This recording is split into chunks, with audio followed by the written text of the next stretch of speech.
Hello students, जो working stress method का हमारा जो नेक्स्ट टॉपिक है वो आता है assumption in simple bending of RCC beam. ठीक है, ये WSM के लिए है।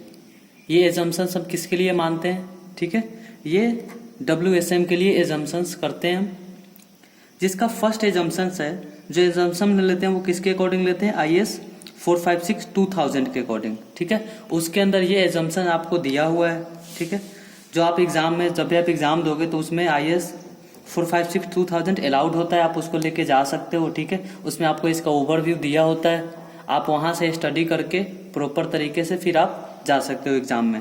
ठीक है, मैं आपको इसका ओवरव्यू देता हूँ। फर्स्ट है section which is plane before bending remain plane after bending. First assumption होता है कि जो स्ट्रक्चर या जो सेक्शन हमने चूज किया हुआ है, तो वर्किंग स्ट्रेस मेथड डिजाइन के अकॉर्डिंग हम ये मानते हैं कि जो हमारा सेक्शन है, जैसे फॉर एग्जांपल ये हमारा एक सेक्शन है।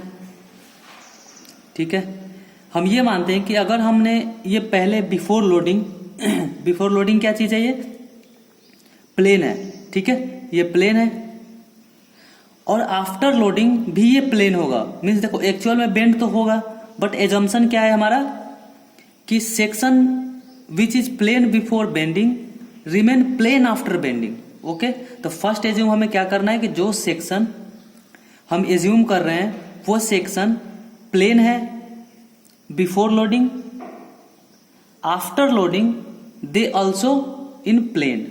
ओके, एंड सेकेंड है हमारा the concrete and steel are perfectly bonded. ठीक है, सेकेंड हम क्या मानते हैं कि जो स्टील और कंक्रीट है उसका बॉन्डिंग परफेक्ट बॉन्ड हो रहा है। ठीक है, जैसे ये कंक्रीट के अंदर हमने स्टील डाला हुआ है तो हम ये अज्यूम करें कि बॉन्डिंग जो है इसका वो परफेक्ट है। ठीक है, मीन्स स्लिप प्रूफ है, मीन्स स्लिपेज नहीं होगा उसके अंदर। ठीक है, अगर इलास्टिक जितना प्रॉपर्टीज आएगा, जितना इलास्टिसिटी कंक्रीट में आएगा उतना इलास्टिसिटी स्टील में आएगा। नेक्स्ट आता है हमारा all the tensile stresses are taken up by steel and none by concrete. ठीक है, हमने पहले पढ़ा था कि जो कंप्रेसिव स्ट्रेस होता है कंक्रीट का वो हायर होता है एज कंपेयर टू टेंशन। ठीक है, तो इसके लिए हम क्या करते हैं, ये हमारा कंप्रेशन जोन है, ये हमारा टेंशन जोन है। ठीक है, तो हम टेंशन जोन में क्या करते हैं? रेनफोर्समेंट प्रोवाइड करते हैं। ठीक है, सिंगली रेनफोर्स किसको बोलते हैं? जिसके सिर्फ टेंशन में रेनफोर्समेंट होता है। ठीक है, ये मान लो रेनफोर्समेंट है। ठीक है, तो हम ये मानते हैं कि जो कंप्रेसिव फोर्स है वो किसके अकॉर्डिंग बियर किया जाता है? वो कंक्रीट से बियर करते हैं। और जो टेंसाइल फोर्सेस है वो कौन बियर करता है? वो स्टील बियर करता है। ठीक है, तो हम ये एज्यूम करते हैं जो हमारा टेंसाइल फोर्सेस है वो सिर्फ और सिर्फ स्टील के अकॉर्डिंग बियर किया जाता है, और जो कंप्रेशन फोर्सेस है वो कंक्रीट बियर करता है उसके लोड को। ठीक है, मीन्स कि हम जो हमारा कंक्रीट का जो टेंशन फोर्सेस है, टेंशन स्ट्रेसेस है, ठीक है, या टेंशन टेकन कैपेसिटी है, उसको हम इग्नोर करके रखते हैं। ठीक है, इग्नोर करके हम डिजाइन करते हैं सेक्शन। नेक्स्ट आता है हमारा the stress strain curve is state under WSM। ठीक है, हम ये मानते हैं वर्किंग स्ट्रेस मेथड में कि जो स्ट्रेस स्ट्रेन कर्व है वो दोनों स्ट्रेट चलता है, मीन्स दोनों इलास्टिक मटेरियल है। ठीक है, दोनों का प्रॉपर्टी सेम है। हम ये मान के इसको इस एजम्पशंस पे हम इसको डिजाइन करते हैं। ठीक है, नेक्स्ट आया हमारा इलास्टिसिटी ऑफ स्टील ES, जिसको हम ES से डिनोट करेंगे, एंड इलास्टिसिटी ऑफ कंक्रीट जिसको हम EC से डिनोट करेंगे, आर कांस्टेंट। ठीक है, दोनों का इलास्टिसिटी क्या है? कांस्टेंट है। ठीक है, नेक्स्ट आया हमारा मॉड्यूलर रेशियो वैल्यू। ये मॉड्यूलर रेशियो हम कंक्रीट के लिए फाइंड आउट करते हैं। ठीक है, तो मॉड्यूलर रेशियो को हम कितना मानते हैं? मॉड्यूलर रेशियो को हम M से भी डिनोट करते हैं। हम ये मानते हैं कि 280/3 सिग्मा CBC है। ठीक है, ये हम मॉड्यूलर रेशियो मानते हैं। नेक्स्ट है there is no initial stress in steel and concrete. Next assumption जो है हमारा और इम्पोर्टेंट एजम्पशन है वो क्या चीज है? जो नेक्स्ट एजम्पशन है हमारा वो कहता है कि there is no initial stress in steel and concrete. Means जब हम किसी भी सेक्शन को स्ट्रक्चर में यूज करेंगे तो हम ये मानते हैं कि उसके अंदर पहले से कोई भी स्ट्रेस नहीं है। ठीक है, चाहे वो कंक्रीट का हो या स्टील का हो। ठीक है, हम ये एज्यूम करते हैं कि जो भी स्ट्रेस उसके अंदर जनरेट होता है वो आफ्टर एक्सटर्नल लोडिंग होता है। ठीक है, जब आप इसके अंदर एक्सटर्नल लोडिंग लगाते हो फिर इस सेक्शन पे स्ट्रेस जनरेट होता है। सो ये कुछ एजम्पशंस था, ये हमारा RCC beams in working stress method के लिए।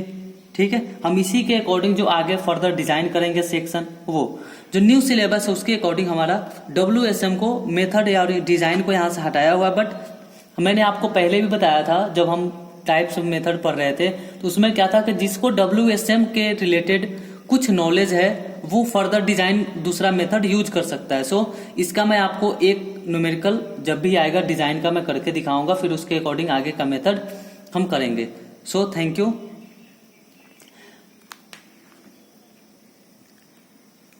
अब जो हमारा नेक्स्ट है वो आता है कुछ परमिसिबल स्ट्रेसेस। जो नेक्स्ट है हमारा वो क्या है, परमिसिबल स्ट्रेसेस इन कंक्रीट। ठीक है, कि मीन्स जो स्ट्रेस कंक्रीट है उसके अंदर परमिसिबल स्ट्रेस कितना होता है।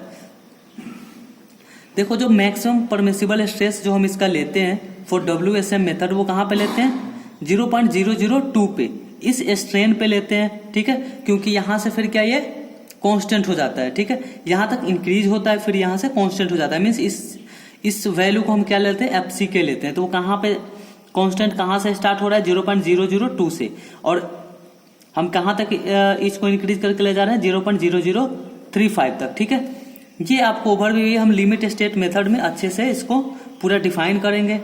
ठीक है, ये स्ट्रेस स्ट्रेन कर्व है कंक्रीट के लिए। Permissible stress in compression. ठीक है, परमिसिबल स्ट्रेस हम कौन सा इसके अंदर हम कंसीडर कौन सा करते हैं वो आपको देख लो। अब जो परमिसिबल स्ट्रेस इन कंक्रीट है, सॉरी कंप्रेशन है, वो फॉर एग्जांपल M10 है। तो हम जब डिजाइन करते हैं सेक्शन वो ज्यादा क्या है, वो बेंडिंग पे रखते हैं। ठीक है, क्योंकि फ्लेक्सुरल मेंबर बीम होता है तो उसके लिए हम बेंडिंग स्ट्रेस ही कंसीडर करते हैं, वो कितना बेंड हो रहा है। ठीक है, हमें बिस उसके बेंडिंग से मतलब है। ठीक है, जो हमारा बीम है उसके किससे हमें, उसके कौन से प्रॉपर्टी से हमें मतलब है, उसका बेंडिंग प्रॉपर्टी से। ठीक है, तो हम इसलिए सिग्मा CBC यहां कंसीडर करेंगे। जैसे M10 है तो उसका बेंडिंग स्ट्रेस कितना आया, 3, M10 M15 है सॉरी तो उसके लिए 5, M20 है उसके लिए 7, M25 है उसके लिए 8.5, और ये M30 है वो 10 है।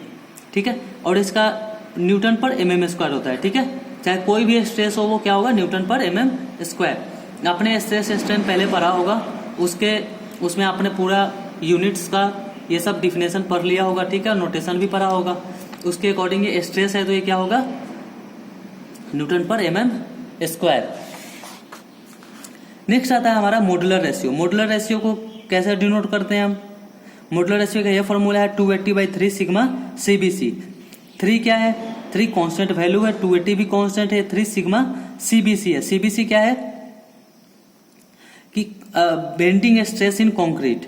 ठीक है, बेंडिंग स्ट्रेस इन कंक्रीट। ठीक है, यहां बेंडिंग स्ट्रेस इन कंक्रीट। अब आपको यहां पे कुछ दिया हुआ है मॉड्यूलर रेशियो, कुछ सेक्शंस का और कुछ कंक्रीट मिक्स का। ठीक है, फॉर एग्जांपल अगर आप M10 लेते हो तो ये 3.0 होता है, तो इसका मॉड्यूलर रेशियो क्या होगा, 31.11। आप इसको कैसे निकालोगे, 280/3 इंटू सिग्मा CBC है, तो CBC कितना लेना है इसका, 3। इसको कैलकुलेट करेगा आप, ये आएगा, ऐसे करके वैल्यू आप कैलकुलेट कर सकते हो। ओके, नेक्स्ट है हमारा permissible stress in steel reinforcement. ठीक है, permissible stress in steel reinforcement, ये इसका स्ट्रेस स्ट्रेन डायग्राम है। ठीक है, ये स्ट्रेन है, ये कहां पे तक जाता है।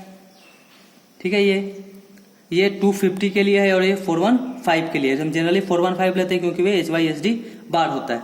अगर हम सिग्मा ST मीन्स क्या होता है, ये परमिसिबल स्ट्रेस इन स्टील है ये। ठीक है, और Fe 250 ले रहे हैं। फॉर एग्जांपल अगर हमने Fe 250 लिया मीन्स 250 ग्रेड का स्टील लिया, उसके लिए सिग्मा ST कितना होना चाहिए, 140 न्यूटन पर mm²। अगर हमने Fe 415 लिया तो उसके लिए HYSD है ये, तो उसके लिए सिग्मा ST क्या होता है, 230। ठीक है, तो हम इसके लिए क्या मान के चलते, अगर माइल्ड स्टील आपको क्वेश्चन में दिया हो तो उसके लिए आपको सिग्मा ST 140 लेना है।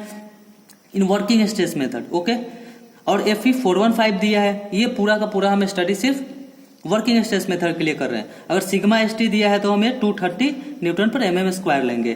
किसके लिए? HYSD के लिए सिग्मा ST कितना लेंगे हम? 230 न्यूटन पर mm square. So thank you students. अगर आपको इसके रिलेटेड कोई भी क्वेश्चंस हो तो आप मुझे मैसेज और कॉल कर सकते हैं। Okay, thank you.